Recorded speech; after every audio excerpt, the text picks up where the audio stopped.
मित्रों, आज मैं सेफ्टी के विषय में बात करूंगा। जो सेफ्टी हमारे जीवन को विभिन्न क्षेत्रों में मदद करती है, जिसका ख्याल रखने से हमारे जीवन को और संपत्ति को की बचत होती है और नुकसान नहीं होता है, क्योंकि संपत्ति तो एक बार आ जाएगी, जीवन दोबारा नहीं आएगा। हमारा कहना है कि जो खासकर बड़ी बिल्डिंगें हैं, मॉल हैं, अपार्टमेंट्स हैं, उसकी फायर एनओसी होना चाहिए। फायर एनओसी फैक्ट्रियों में भी होती है। फैक्ट्रियों या बिजनेस प्रीमिसेस हैं, बड़े बड़े ऑफिस हैं, उनकी भी फायर एनओसी होती है। मगर ये अमूमन देखा गया कि फायर डिपार्टमेंट एनओसी जो है बहुत ही लापरवाही से देता है।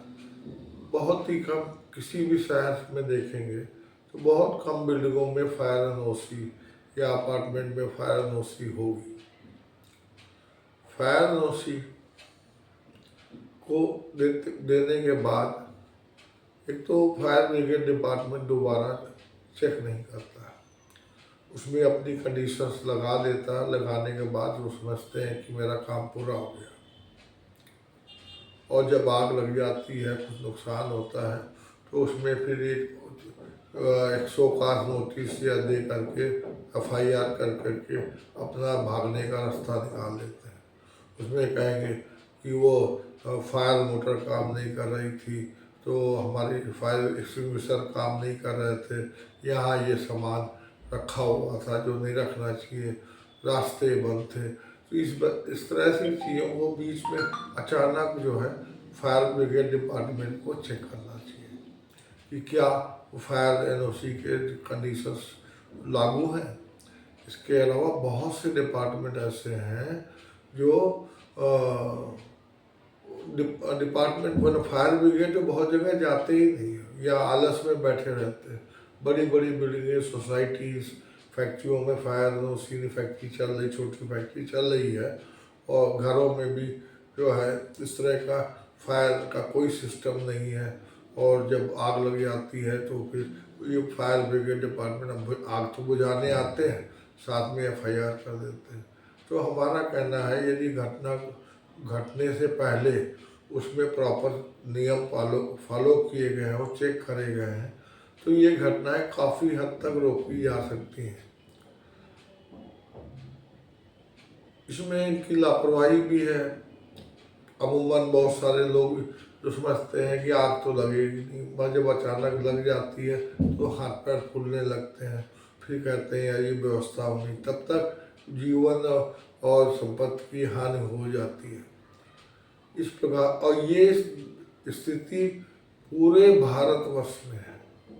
पूरे भारतवर्ष में बहुत सारे अपार्टमेंट्स में, सोसाइटी, बिल्डिंग और फैक्ट्रियों में फायर एनओसी नहीं है। फायर एनओसी ना फायर ब्रिगेड वालों के पास टाइम है को देखे जा करके।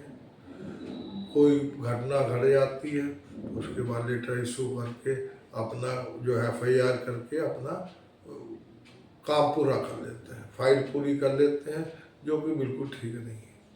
इसके लिए हमारी भारत सरकार और प्रदेश सरकारों से अनुरोध है कि इसके लिए कड़ी व्यवस्था बनाए और इसमें जो है कोई ना कोई सिस्टम बनाए जो कि इसका सख्ती से पालन हो सके। और साथ ही साथ मेरे को एक और चीज़ कहना है, जो अमूमन जो है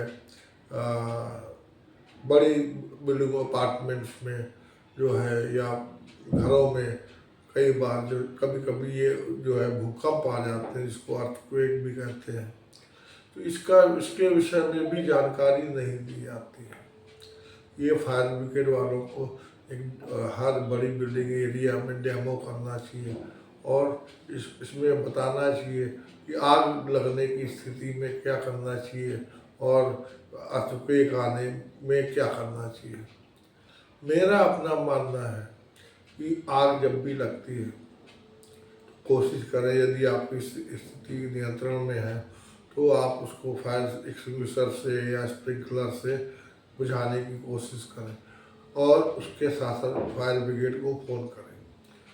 साथ ही साथ यदि बिजली की संबंधित आग लगी है तो कोशिश ये करें कि बिजली की सप्लाई तुरंत बंद कराएं, उसके बाद ही उस क्षेत्र को छुएं, नहीं तो वो आपको बिजली में आपको नुकसान हो सकता है, बिजली का करंट आपको लग सकता है और उसमें मृत्यु भी हो सकती है। साथ ही साथ जब भी आग लगे या जो आप ये कोशिश करें बड़े अपार्टमेंट या बिल्डिंग में, हाई राइज बिल्डिंग में, जो आप लिफ्ट का इस्तेमाल ना करें, क्योंकि अमूमन क्या होता है कि लिफ्ट खराब हो जाती है या उसके केबल जल जाते हैं। उससे क्या होगा कि आप लिफ्ट बीच में फंस जाएगी या लिफ्ट के तार जल जाएंगे और आप लिफ्ट टूट जाएगी। इसलिए कभी भी लिफ्ट का इस्तेमाल ना करें आग लगने की स्थिति में। हमेशा खुले की तरफ भागने की कोशिश करें और सीढ़ियों से तुरंत बाहर आए, ये बहुत ज़रूरी है। पहले आप अपनी सुरक्षा करें, फिर बाद में लोगों को की मदद करें। साथ ही साथ अर्थक्वेक की स्थिति में, जो अर्थक्वेक यदि बड़ी तीव्रता का आता है तो आपको सीढ़ियों से, लिफ्ट तो बिल्कुल प्रयोग नहीं करनी है, सीढ़ियों में भी उतरने से खतरा रहता है। तो बड़े हाई मैग्नीट्यूड का जब भूकंप आता है तो सीढ़ियाँ भी टूटने का डर रहता है, अपार्टमेंट बिल्डिंग या कोई भी घर टूट सकता है। तो पहली बात आप कोशिश करें कि आप जो है तुरंत जो है कोई तख्त के नीचे या कोई बड़ी मजबूत टेबल है उसके नीचे आप तुरंत घुस जाएं। अपने सर को ऊपर हाथ रखें या कोई ऐसा बैग या कोई और चीज़ हो जो सर को बचाए और मुंह के बल लेट जाए। जिससे क्या होगा, कभी जो है ऐसी स्थिति होती है तो आपको कम से कम नुकसान पहुंचेगा। उसके साथ ही यदि कोई आपको लगता है बिल्डिंग टूट गई है, आप फंस गए हैं, तो फिर उसके बाद आपके पास में नियरेस्ट कोई आवाज़ करने वाली चीज़ या बर्तन ऐसा कुछ पड़ा है उससे खटखट करें, जिससे कि जो फायर ब्रिगेड टीम या और भी एजेंसियां आती हैं, लोग आते हैं, तो आप उस कहीं मलबे में फंसे हुए हैं तो उनको लगेगा कि इसके अंदर में कोई है, तो आप उसको जो है लोग आपको निकाल सकते हैं और तुरंत आपको हॉस्पिटल या कोई भी जो प्रॉब्लम है उसको दूर किया जा सकता है। तो ये चीज़ें बहुत ध्यान देने वाली हैं। और यदि इसके बाद में भी लगता है कि आपके पास टेबल नहीं है, कुछ नहीं है, तो कोशिश करें कि आप तुरंत जो है बेड के किनारे लेट जाएं। बेड है, बेड के किनारे लेट जाएं। तो अमूमन जब भी छत टूटती है तो आपको जो बेड है तो जनरली अमूमन मजबूत होते हैं, तो छत जब भी गिरेगी तो आप किनारे में होंगे तो आपको ज़्यादा चोट नहीं लगेगी। इसके साथ ही आप जो है इसके बाद में भी व्यवस्था, या लोग ज़्यादा है नहीं हो पा रही व्यवस्था, तो तुरंत आप बिल्डिंग के कोने जो मजबूत कोना है उसकी तरफ खड़े होने की कोशिश करें और साथ में कुछ सामान रख लें। इससे क्या होगा कि आपको चोट कम से कम लगेगी।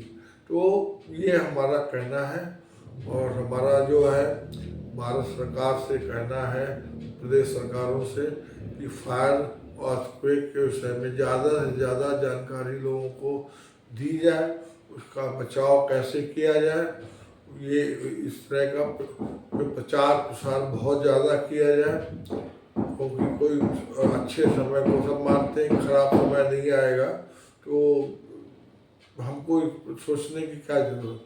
परेशानी बता करके नहीं आती है, जब भी आएगी तो फिर आप अचानक आएगी, आप फंस जाएंगे, आप मुसीबतों में फंस जाएंगे और हो सकता है कि इसमें जीवन की हानि भी हो जाए, कोई बड़ा नुकसान हो जाए।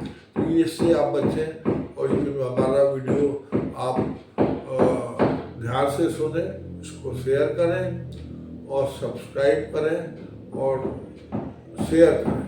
और इसके अलावा यदि आपको लगता है कुछ बातें हमने बोलने में छूट गई है या इसको और बेहतर ढंग से बताया जाए तो फिर आप उसको जो है कमेंट बॉक्स में लिखें, जिसको कि मैं अगले वीडियो में बोल करके आपको पूरा कर सकें।